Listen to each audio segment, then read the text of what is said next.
बेरी हमारा परंग तू फेंकै छे गलत नजर से हमरा देखै छे अरे बेरी बेरी हमारा परंग तू फेंकै छे गलत नजर से हमरा देखै छे एना तकबे तो फिट जात कोढ़े रे एना तकबे तो फिट जात कोढ़े रे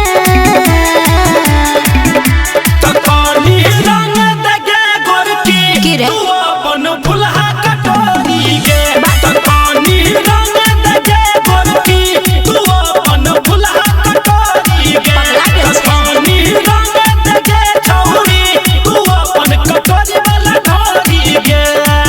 झोसा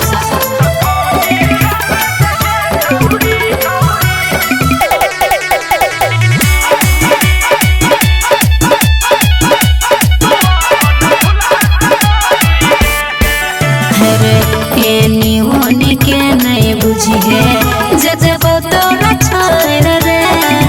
हमारा परंग जे डालबे मुँह देब फोड़ रे सोर करगे कंदी सोर करगे पिचकारी मत देखना इग्नोर करगे सटलिया में छकिया तू हमरा रे रे सटलिया में छकिया तू हमरा रे रे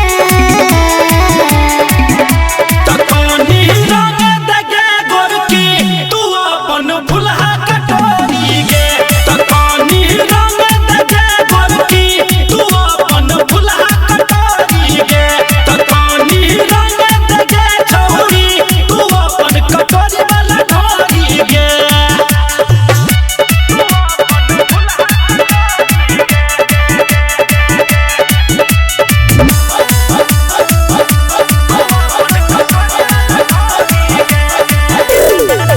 अखन समझाबै छियो छोड़ दे पछोड़ रे